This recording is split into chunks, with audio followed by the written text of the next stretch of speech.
Friends, মিনার রান্নাঘরে আপনাদের সবাইকে জানাই স্বাগত। আজকে আমি আপনাদেরকে একটা অন্যরকম একটা রেসিপি বানিয়ে দেখাবো। আমরা সবাই নারকেলের কুচিটা, এই যে নারকেল কোড়ানো, এটা দিয়ে দুধ বার করে আমরা এই নারকেল কোড়ানো এটা ফেলে দিই। কিন্তু আমি আজকে এটা ফেলে না দিয়ে এটা দিয়ে একটা সুন্দর মুখরোচক এবং খুবই টেস্টি একটা বড়া বা পকোড়া বানিয়ে দেখাবো। তো আমি এই বড়া বানাতে যে সমস্ত উপকরণগুলি নিয়েছি দেখিয়ে দিই। এখানে এই নারকেল কোড়ানোটা নিয়ে রয়েছে, আর তার সাথে আছে এখানে ধনেপাতা কুচি, দুটো মিডিয়াম সাইজের কাঁচা লঙ্কা কুচিয়ে নিয়েছি, একটা পেঁয়াজ কুচিয়ে নিয়েছি, আর এখানে নিয়েছি চালের গুঁড়ো।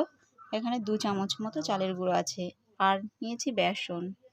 আমি একটা মিক্সি জার নিয়ে নিয়েছি, আর জারের মধ্যে নারকেল কোড়ানোগুলো নিয়ে নিয়েছি। এবার আমি মিক্স করে নেবো, পেস্ট করে নেবো।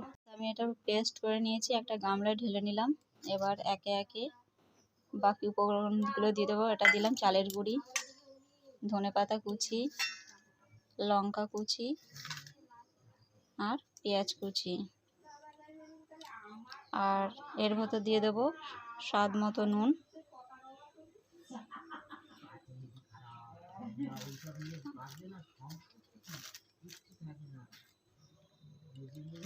আর দেবো বেসন।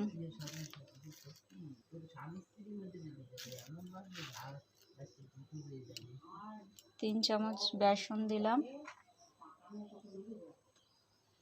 আর দিলাম 1 চামচ আর হাফ চামচ হলুদ, লঙ্কা গুঁড়ো, অবশ্যই সামান্য একটু চাট মশলা দিয়ে দিলাম, আর এর ভেতরে দিয়ে দেব সামান্য একটু আদা আর সামান্য একটু রসুন। এটা 1 চামচের 4 ভাগের 1 ভাগ দিলাম আদা।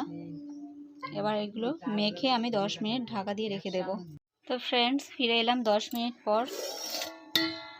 এবার ঢাকনাটা তুলে আর একটু মেখে নেব।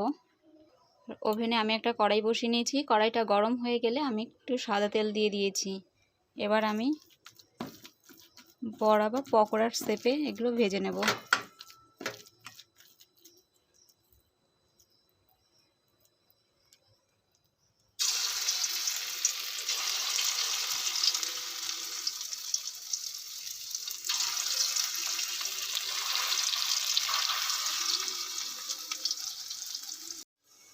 গ্যাসটা আমি লো থেকে মিডিয়াম ফ্লেমে রেখেছি। এবার আস্তে আস্তে ভেজে নেব।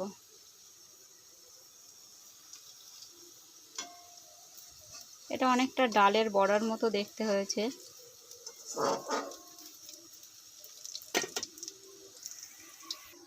তো ফ্রেন্ডস, আমার বড়াগুলো লালচে লালচে হয়ে এসছে। এবার আমি এগুলো নামিয়ে নেব।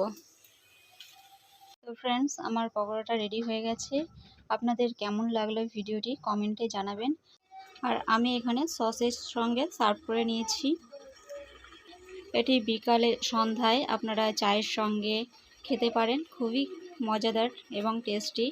তো কেমন লাগলো অবশ্যই জানাবেন। ভালো লাগলে লাইক, শেয়ার এবং সাবস্ক্রাইব করে দেবেন।